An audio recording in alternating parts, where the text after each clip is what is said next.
আসসালামু আলাইকুম। সবাই কেমন আছেন? আশা করছি আল্লাহর রহমতে সবাই খুব ভালো আছেন। আমরাও আলহামদুলিল্লাহ বেশ ভালো আছি। বরাবরের মতো আজও আরও একটি ব্লগ নিয়ে হাজির হয়েছি। আশা করছি শুরু থেকে শেষ পর্যন্ত ভিডিওর পাশে থেকে যাবেন। অবশ্যই স্কিপ করা ছাড়া ফুল ভিডিওটি কন্টিনিউ করার চেষ্টা করবেন। কোথাও কোনো অংশ আপনাদের কাছে একটু হলেও ভালো লাগবে।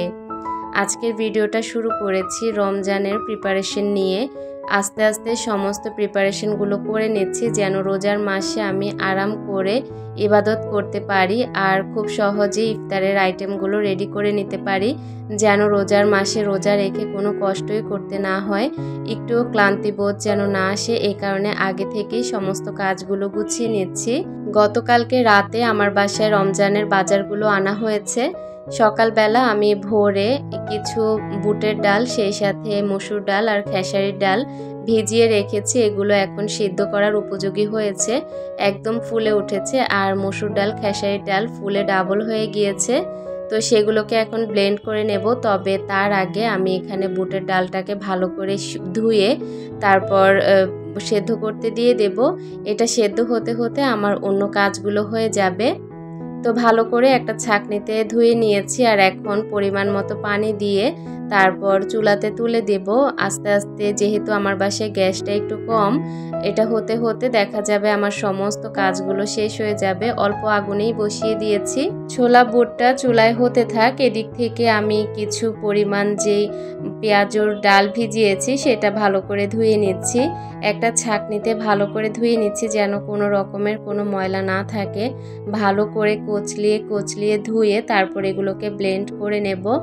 সেই সাথে আমি গতকালকে কাজকে এগোনোর জন্য অনেকগুলো আদা রসুন কুচি করে রেখেছি, তবে সেগুলো ব্লেন্ড করতে পারিনি কারণ প্রতিদিনই চেষ্টা করছি কিছু কিছু কাজ গুছিয়ে নিতে। যেমন গতকালকে আমি কাঁচা সবজি অনেকগুলো ফ্রোজেন করেছি, সেগুলো কাটাকাটি করতেও কিন্তু বেশ অনেকটা সময় লাগে। আর তখনই আমি আদা রসুন কেটে রেখেছি রাতের বেলাতে, তবে আর সেগুলো কিছুই করা হয়নি, এখন করে নেব। তো দেখতে পাচ্ছেন অনেকগুলো আদা রসুন এনেছে আপনাদের ভাইয়া, সেগুলোকে এখন আমি ভালো করে একটা ঝুড়িতে ধুয়ে আদা রসুনগুলো ধোয়ার জন্য যখন নিয়েছি তখন দেখলাম যে অনেক বেশি ময়লা। তো এটাকে একটা ঝুড়ির মধ্যে ভালো করে কচলিয়ে ধুয়ে নিয়েছি যেন কোনো ময়লা না থাকে। তারপর ঝুড়িতে কিছুক্ষণ এটাকে পানি ঝরতে রেখে তারপর আমি পেঁয়াজুর ডালগুলোকে ব্লেন্ড করে নেব। যদি আদা রসুনটা আগে করে নেই তাহলে আদা রসুনের একটা গন্ধ চলে আসবে আর এই গন্ধটা ভালো লাগবে না। এই কারণে আমি প্রথমে পেঁয়াজুর ডালটাকে ব্লেন্ড করে নেব। একই জগে আমি পেঁয়াজুর ডালটা ব্লেন্ড করার পর জগটাকে ভালো করে ধুয়ে তারপর আদা রসুন ব্লেন্ড করে নেব। তো এখন হচ্ছে পেঁয়াজুর ডাল পরিমাণ মতো নিয়ে তারপর আমি অল্প পরিমাণে পানি দিয়ে ব্লেন্ড করে নিয়েছি। আর এখন আপনাদের সাথে একটা টিপ শেয়ার করি। পেঁয়াজুর ডাল দেখবেন আপনারা যখন বাহির থেকে কিনে আনবেন পেঁয়াজু, তখন দেখবেন যে আস্ত দানাগুলো থাকে, মানে খেসারির ডাল আর মসুর ডালের আস্ত দানা থাকে। আর ওই পেঁয়াজুগুলো খেতে কিন্তু খুবই মজার হয়। তো আমিও কি করি, পেঁয়াজুর ডালটাকে একটু সফট করে ব্লেন্ড করে তারপর ওপর থেকে এরকম আস্ত দানাগুলো মিশিয়ে দেই। এতে করে যখন পেঁয়াজগুলো ভাজা হয় খেতে না অন্যরকম একটা মজা লাগে। আপনারাও ট্রাই করে দেখতে পারেন, আপনাদের কাছেও হয়তো বা ভালো লাগবে।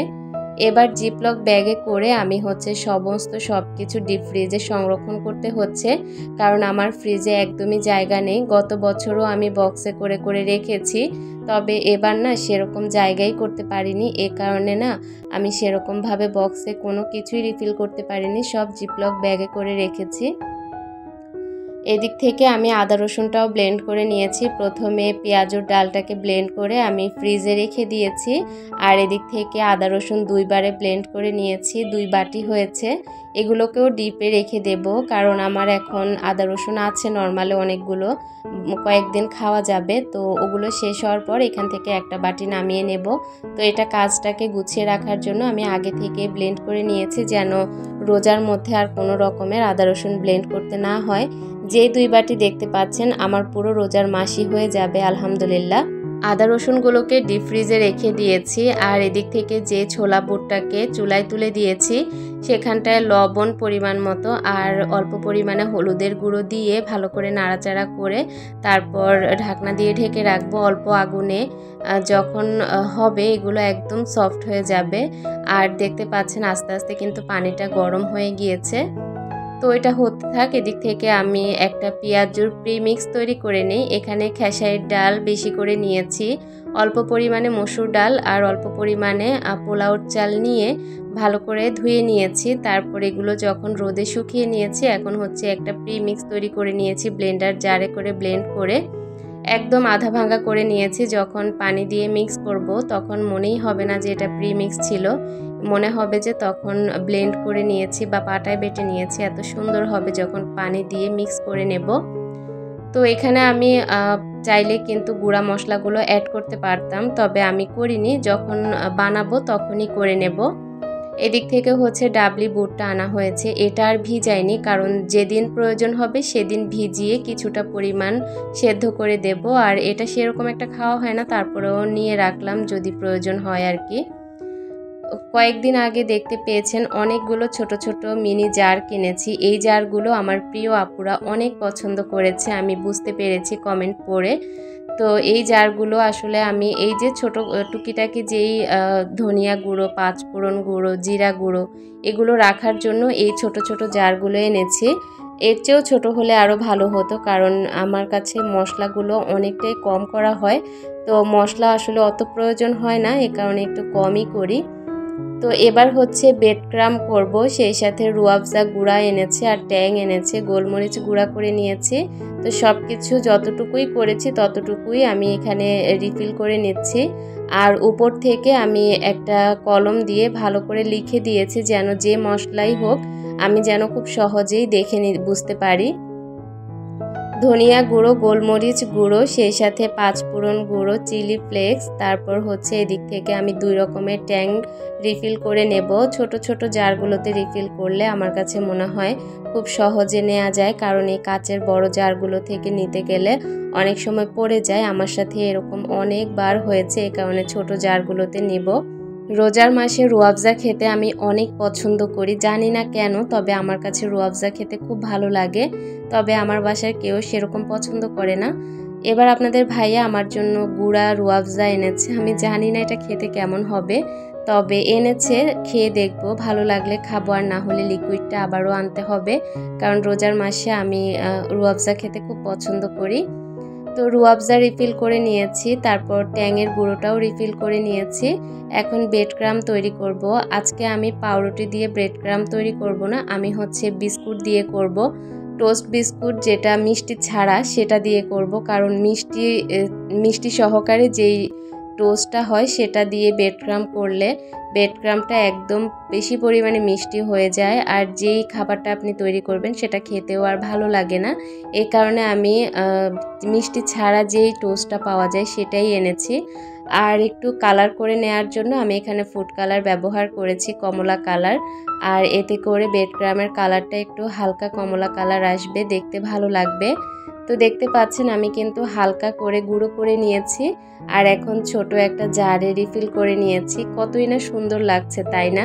আমার অনেক প্রিয় আপু বলেছে এই জারগুলো আমি যেখান থেকে এনেছি মানে খুব ভালোই এনেছি যেটা বলল। তা আমার কাছে না শুনে খুব ভালো লেগেছে, আমার প্রিয় আপুদের এই ছোট্ট ছোট্ট ভালোবাসাগুলো আমার কাছে খুব ভালো লাগে।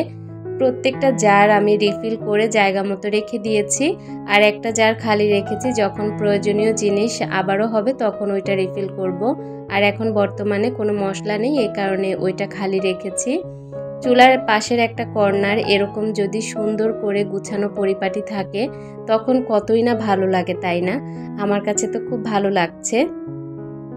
আজকে বেশ অনেকটা সময় আমি আমার কিচেনে সময় কাটাবো, একদম মাইন্ড সেট আপ করে এসেছি যে আজকে 2-3 ঘন্টা আমি কিচেনে কাটাবো, যেন আমার রোজার মাসের অর্ধেক কাজ আমি শেষ করে ফেলতে পারি। যেমন সমস্ত মশলাগুলো যে তৈরি করেছি এই মশলাগুলো কিন্তু আমার অনেক দিন চলে যাবে, আর আমার বড় একটা কাজ শেষ হয়ে গেল মনে হচ্ছে। এদিক থেকে বেসনটা মিক্স করে রেখে দিচ্ছি যেন প্রতিদিন অল্প অল্প করে বেসন নিয়ে পানি দিয়ে মিক্স করে নিলেই হয়ে যায়। কোনো রকমের মশলা মিশানোর ঝামেলাই করতে হবে না। আমি প্রত্যেকটা মশলা থেকে অল্প অল্প করে গুঁড়া মশলা অ্যাড করেছি বেসনে, তারপর মিক্স করে একটা জারে রেখে দিয়েছি। মসুর ডাল, পোলাওর চাল, খেসারির ডাল একসাথে করে রেখে দিয়েছি, যেহেতু রোজার মাসের বাজার একটু বেশি আনা হয়। এগুলো কোথায় রাখবো এ কারণে প্রত্যেকটা জার রিফিল করে নিচ্ছি। বাদাম তো আমার লাগবেই, কারণ আমি যেহেতু একটু ডায়েট মেনটেন করছি এ কারণে বাদামটাও রেখেছি। এখানে চিনি রেখে দিচ্ছি একটা জারে, সেই সাথে মনে হলো যে একটু বেশি হয়েছে তো আরেকটা জারে রেখে দিচ্ছি। কোনো জারই এবার খালি রাখবো না, কারণ বাজার যেহেতু বেশি আনা হয় জারগুলোতে রেখে দিলেই ভালো হয়। বড় একটা জার খালি আছে, ভাবলাম যে এটার মধ্যে যে ছোলা বুটগুলো আছে সেগুলো রেখে দেই, আর যতটুকু থেকে যাবে সেগুলো আমি বড় একটা কন্টেনারে অল্প অল্প করে সমস্ত জিনিসগুলো রেখে দেব। এই তো হয়ে গেল আমার জারগুলো রিফিল করা। দেখতে কতই না ভালো লাগছে, আর কাজটাও অনেকটাই এগিয়ে নিলাম। আমার 15 দিন পর্যন্ত যেসব খাবারগুলো আমি এখন ফ্রোজেন করব, 15 দিনের কষ্ট আমার শেষ হয়ে গেল আলহামদুলিল্লাহ। আমি 15 দিন আর কোনো রকমের কোনো কিছু বাটাবাটির ঝামেলা বা সেদ্ধ করার ঝামেলা করতে হবে না। তবে হ্যাঁ, এগুলো বানানো, সেই সাথে ছোলা বুট রান্না করা, আলু সেদ্ধ করা, এগুলো করতে হবে। আলুটাও সেদ্ধ করে রাখতে পারতাম, তবে আমার কাছে টাটকা আলু সেদ্ধ করে আলুর ভর্তা করে আলুর চপ বানিয়ে খেতে অন্যরকম ভালো লাগে। এ কারণে এখন আর কিছুই করব না, ওগুলো আমি রোজার মাসের জন্যই রেখে দেব। আর এখন হচ্ছে আমি যে কাজগুলো গুছিয়েছি এগুলোই আমার জন্য অনেক আলহামদুলিল্লাহ। তো এগুলোই থেকে যাক, পরবর্তীতে রমজানে কি করি তাও আপনাদের সাথে শেয়ার করব ইনশাআল্লাহ। আজকে আর কোনো রকমের কাজ করব না, আমার অনেক কাজ এগিয়ে ফেলেছি, আর পরবর্তী দিনে কি কাজ করব সেটা শেয়ার করার চেষ্টা করব। এদিক থেকে সমস্ত কাজ করতে করতে ছোলা বুটগুলো সিদ্ধ হয়ে গিয়েছে। এখন একটু পরিমাণে আমি কিছুক্ষণ রেখে দেব দমে, তারপরেই নামিয়ে ফেলবো। পানি ঝরতে দিয়ে দিব। পানি ঝরা শেষ হলে জিপলক ব্যাগে করে ফ্রিজে সংরক্ষণ করব। সেটা আর আজকে আপনাদের সাথে শেয়ার করলাম না, কারণ ভিডিওটা অনেকটাই লং হয়ে গিয়েছে। রোজার মাসে সবাইকে যেন আল্লাহ ভালো রাখে, সবার জন্য দোয়া করি। 30টা রোজা যেন সবাই রাখতে পারে সুস্থ শরীরে, আমি সবার জন্য দোয়া করি। আপনারা আমারও আমার পরিবারের জন্য সবাই দোয়া করবেন ইনশাআল্লাহ। কালকের ভিডিওতে সবার সাথে দেখা হবে। ভালো থাকবেন, সুস্থ থাকবেন। আল্লাহ হাফেজ।